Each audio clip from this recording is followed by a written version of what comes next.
मैं हूँ आपके साथ और हमने अभी खबरों में देखा है कि डोनाल्ड ट्रंप जो कि रिपब्लिकन पार्टी के उम्मीदवार हैं राष्ट्रपति पद के लिए अमेरिका के, उन्होंने कहा है कि अब वो कमला हैरिस से डिबेट नहीं करेंगे। उन्होंने कहा है कि वो जीते हैं जो पिछली डिबेट हुई है उसमें, और उनके पास कोई वजह नहीं है अब आगे डिबेट करने के लिए। और कमला हैरिस मांग इसलिए कर रही हैं तीसरी डिबेट के लिए, क्योंकि वो एक प्राइज फाइटर की तरह व्यवहार कर रही हैं और इसलिए वो इस तरह की मांग कर रही हैं। लेकिन जो बाकी सर्वेक्षण है उसके बाद के डिबेट के, वो बताते हैं कि असल में ट्रंप का दावा गलत है। वो जीते हुए, अधिकतर लोग उन्हें उन्हें जीता हुआ नहीं मान रहे हैं इस डिबेट में। और ये डिबेट जो है काफी वहां पर मायने रखता है, लोग इसे काफी संख्या में देखते हैं। इस पर ट्रंप के इस रवैये पर और इस पूरे मुद्दे पर बातचीत करने के लिए हमारे साथ खास मेहमान है प्रोफेसर स्वर्ण सिंह है, इंटरनेशनल स्टडीज के प्रोफेसर हैं जेएनयू में। बहुत स्वागत है सर आपका। ये जो ट्रंप का जी, ट्रंप का जो बयान आया है, ये थोड़ा-सा अजीब लगता है, क्योंकि कुछ जानकार जो हैं, वो ये मानते हैं कि जब वो डिबेट के बाद मीडिया के सामने गए, तो कहीं न कहीं उनके मन में ये था कि उन्होंने अच्छा परफ़ॉर्म नहीं किया है, इसलिए उनको बाद में भी एक नैरेटिव सेट करना है। लेकिन अब कह रहे हैं, दावा कर रहे हैं कि मैंने तो जीत लिया ये डिबेट, मुझे करने की ज़रूरत नहीं है। कमला हैरिस जो है वो हारे हुए ओपोनेंट की तरह बिहेव कर रही है। इसका क्या मतलब लगाएँ? देखिए, लगातार पहले अपने राष्ट्रपति कार्यकाल के दौरान भी और उसके बाद भी पूर्व राष्ट्रपति डोनाल्ड ट्रंप हमेशा अपने आप को विक्टोरियस बताते हैं, अपनी जीत हमेशा बताते हैं। जनता में या मीडिया में जो भी सोच रहे वो हमेशा कहते हैं कि मैं जीत गया हूँ, मैं सबसे ज्यादा प्रसिद्ध हूँ, मेरी नीति सबसे अच्छी है, भाषण बहुत बढ़िया है। तो ये जितने भी पोल सर्वेज हुए हैं अलग अलग मीडिया हाउसेस की जानिब, तो उसमें नजर आ रहा है कि बड़ी तेजी से कमला हैरिस जो राष्ट्रपति है इस वक्त, वो तेजी से उनकी पॉपुलैरिटी रेटिंग बढ़ रही है। तो ठीक जैसे राष्ट्रपति जो बाइडेन कैंडिडेट थे उसके दौरान आप देख रहे थे कि डेमोक्रेटिक पार्टी में बहुत उथल-पुथल हो रही थी, अलग अलग टकराव हो रहे थे। ठीक वैसे ही टकराव आज आपको रिपब्लिकन पार्टी में नजर आने शुरू हो गए हैं। तो इसके जाहिर अपनी असेसमेंट में उन्होंने ये सोचा कि शायद फिर से यदि डिबेट करेंगे तो उनको ज्यादा नुकसान होगा, इसलिए उन्होंने कहा कि वो डिबेट नहीं करना चाहते।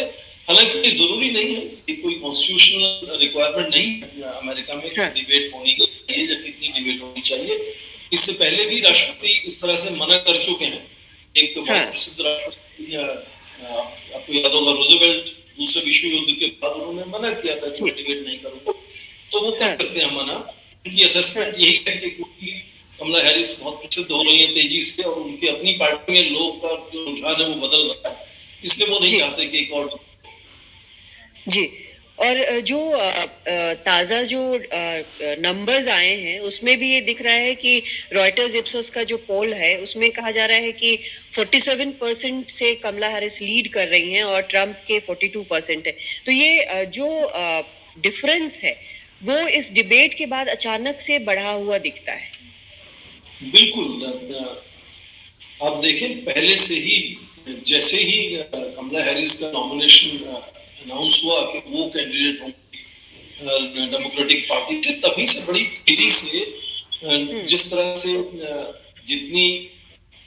जिस तरह की असेसमेंट प्रेसिडेंट बाइडेन की थी उससे हटकर बड़ी तेजी से डेमोक्रेटिक पार्टी कैंडिडेट जो है वो ज्यादा पॉपुलर होते हुए नजर आए हैं और फंड रेजिंग में फर्क नजर आया है। और ये डिबेट की बात जाहिर है क्योंकि वो तो व्यवसायिक नजरिए से आप देखें तो वो उनको डिबेट करने में बहुत माहिर, उनका पूरा प्रोफेशन है, वो एडवोकेट रह चुकी हैं। तो इसके यहाँ तक आप देखें कि जो रिपब्लिकन पार्टी राष्ट्रपति ट्रंप के जो फंडर्स हैं, जो उनके एडवाइजर्स हैं, वो भी आज मान रहे हैं कि वो ऐसा कहना चाह रहे हैं कि शायद सब्सटेंस को देखें तो ट्रंप ज्यादा प्रभावी रहे, पर आपको यदि बात करने का तरीका या बात करने के लिए जो तैयारी हुई, डिलीवरी कैसी हुई, उस नजरिए से आज रिपब्लिकन पार्टी के लोग भी ये मान रहे हैं कि इस बहस में कमला हैरिस की जीत हुई है और शायद इसलिए वो एक और डिबेट नहीं चाहते हैं। और वो डिबेट शायद बहुत पास भी है चुनाव के 25 सितंबर की तारीख तय की गई थी, तो शायद उसका इम्पैक्ट उनको लगता हो कि ज्यादा होगा इतने करीब होने पर, और यही वजह है कि कमला हैरिस चाहती हैं कि वो डिबेट हो, उनकी टीम इसके लिए पुश कर रही है। लेकिन कुछ एक्सपर्ट्स ये भी मानते हैं कि जिस तरह से कमला हैरिस इस बार डिबेट में आगे मानी जा रही हैं, अगली डिबेट होती है तो कोई गारंटी नहीं है कि ट्रंप अपनी गलतियों से सीख कर वहां पर बेहतर परफॉर्म ना करे। तो ये दोनों के लिए ही थोड़ा सा डाइसी सिचुएशन है जो तीसरा डिबेट हो।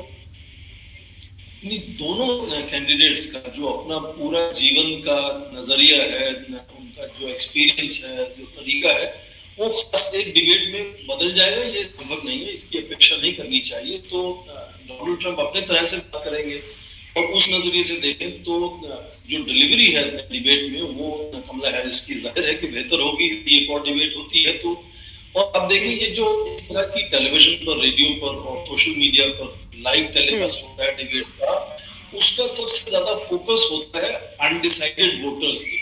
एक तो पूरा कैडर बेस्ड पार्टी सपोर्ट, उनका आइडियोलॉजिकल सपोर्ट है डिबेट को। हाँ। बहुत से ऐसे भी वोटर्स हैं जो अनडिसाइडेड है, और इस तरह की डिबेट उनको इन्फ्लुएंस कर सकती है। हालांकि आपको याद दिलाना चाहूंगा कि 2016 में अमेरिका की सबसे ज्यादा पॉपुलर डिबेट हुई थी, करीब 86 मिलियन लोगों ने उसको टेलीविजन पर देखा था और रेडियो और रियल टाइम सोशल मीडिया पर देखा था। और वो डिबेट आपको याद होगा प्रेसिडेंट ओबामा में और हिलरी क्लिंटन में डिबेट हुई थी। उस वक्त भी कहा था कि हिलरी क्लिंटन बहुत ही पावरफुल कैंडिडेट है, पर यदि आप सोचें कि वोटर्स का ध्यान क्या होता है अमेरिका में, आज तक अमेरिका ने किसी भी महिला को राष्ट्रपति पद पर नहीं चुना है। और एक वो जो रवैया है जिसको कह सकते हैं कि वो ऑब्सक्यूरेंटिस्ट है या कंजर्वेटिव रवैया है, उसको भी ध्यान देना होगा। ये जो पॉपुलैरिटी है क्या वो वोटों में तब्दील होगी या नहीं, वो एक अलग सवाल है। जी, और शायद ये सबसे बड़ा सवाल है, और यही वजह है कि कमला हैरिस और उनकी जो पूरी टीम है, इनफैक्ट जो पूरी डेमोक्रेटिक पार्टी जो है, वो स्विंग स्टेट्स पर अब सबसे ज्यादा ध्यान दे रही है। वो स्टेट्स जो कि किसी भी पक्ष में वोट कर सकते हैं। लेकिन यही जो स्ट्रैटेजी है वो ट्रम्प भी कुछ हद तक, कुछ वक्त तक फॉलो करते नजर आए। लेकिन वो कई बार अपने जो एक उनका एक एंगल होता है या एक उनको शायद एक ब्रीफ दी जाती है, उससे वो हट जाते हैं। जो कि उनके और कमला हैरिस के बीच में जो डिबेट हुआ उसमें यही लगा कि जो ब्रीफ थी उससे ज्यादा वो डिफेंसिव हो गए। उन्होंने, कमला हैरिस ने जिस तरह से उनके ऊपर हमले किए कि उनकी रैली में लोग उठ के चले जाते हैं, या फिर ये इस तरह से फ्रॉड हैं, क्रिमिनल हैं वगैरह, तो ये सारी चीजें उनको बहुत ज्यादा इम्पैक्ट करती है। बिल्कुल ठीक आपने कहा, क्योंकि ये बात मीडिया में आ चुकी है कि उनके एडवाइजर्स भी यही कह रहे हैं कि क्या वजह थी इस तरह की परफॉर्मेंस की। उनके नजरिए में यही था कि जो उनको बताया गया था, जब दिया गया था डॉक्यूमेंट्स, उससे हटकर उन्होंने जब बात करनी शुरू की तो उनका पलड़ा था वो कमजोर हुआ। और क्योंकि कमला हैरिस को डिबेट करना प्रोफेशनली बहुत अच्छे से आता है, इसलिए चाहे सब्सटेंस वो कमजोर हो सकती थी, क्योंकि वो अभी उपराष्ट्रपति हैं और उनके कार्यकाल में क्या हुआ नहीं हुआ उस पर बहुत सी बातचीत हो सकती है, जो कि इस वक्त डोनाल्ड ट्रंप के बारे में वो बात नहीं हो सकती। उनकी परफॉर्मेंस का कार्यकाल बहुत अच्छे है, तो इसलिए भी माना जा रहा है कि यदि डोनाल्ड ट्रंप सीधा बात करते हैं इस तरह की डिबेट में तो रिपब्लिकन पार्टी को या उनको नुकसान हो सकता है। इसलिए प्राइमरीज पर डिबेट करने की पूरी कोशिश है कि जो आपने जैसे कहा स्विंग स्टेट्स है, उसमें पार्टी का, पार्टी के कार्डर का, उनके एडवाइजर्स का, उनके डोनर्स का बहुत प्रभाव रहता है। और कैंडिडेट एक सीमित समय के लिए एक बताई हुई भाषा में अपना भाषण देते हैं, तो वो जो रणनीति है उनको लगता है कि वो बचा सकती है इस तरह के नुकसान से रिपब्लिकन पार्टी को। और जाहिर है इसी वजह से कमला हैरिस चाहेंगे डिबेट हो और कम से कम एक डिबेट और हो। और अभी उनके उपराष्ट्रपति के जो दो कैंडिडेट हैं, जेडी वांस और टिम वॉल्स, उनमें भी डिबेट होने वाली है 1 अक्टूबर तारीख है उसी के। क्या वो उसको करेंगे या नहीं करेंगे, वो भी एक मुद्दा इससे ऊपर सामने आता है। जी, एक आखिरी सवाल आपसे कि आपने बोला कि अभी तक अमेरिका ने कोई भी महिला राष्ट्रपति नहीं चुनी है, लेकिन हिलरी क्लिंटन के वक्त में शायद उनके जो ओपोनेंट थे वो ज्यादा हावी हुए और ट्रंप वाला एक्सपीरियंस नहीं था। ट्रंप का जो एक्सपीरियंस अमेरिका को रहा है या अधिकतर वोटर्स जो देख रहे हैं जो अंदाजा है कि वो सत्ता में आने पर क्या करेंगे और बाकी जो कैंडिडेट्स धीरे धीरे कमला हैरिस के सामने आने के बाद डेमोक्रेट में जो दावा पेश कर रहे थे वो पीछे हो गए। तो अब हालात शायद वहां पर इस प्रेसिडेंशियल इलेक्शन में जिसको कहते हैं कि राइट टाइम है कि एक महिला जो है वो हो सकता है चुनी जाए। पोल्स वगैरह सब बता रहे हैं कि वो आगे चल रही हैं, लेकिन इन डिबेट्स का उनके लिए शायद अच्छा असर हुआ है। उनका कंपैरिजन जो है वो जो बाइडेन से भी किया जा रहा है कि बाइडेन तो उन्होंने ऐसा डिबेट किया कि बाहर ही हो गए और उनके लिए ये सबसे बेहतरीन टाइम है। तो ये सारे फैक्टर्स मिला के आपको लगता है कि आज एक ऐसी स्थिति बनी है जहां पर शायद किसी भी महिला कैंडिडेट के लिए एक सबसे बड़ा मौका, सबसे सही सिचुएशन अमेरिका में बना हुआ है? सबसे पहले तो यदि कमला हैरिस राष्ट्रपति चुनी जाती हैं तो मुझे लगता है सबसे बड़ा फायदा ये अमेरिका के इतिहास को होगा, वहाँ की अंतर्राष्ट्रीय स्तर पर साख जो है उस पर उनको फायदा होगा। जाहिर है कि भारत में भी ये उम्मीद है कि कमला हैरिस बने, दक्षिण एशिया को पूरी उम्मीद है कि वो बने।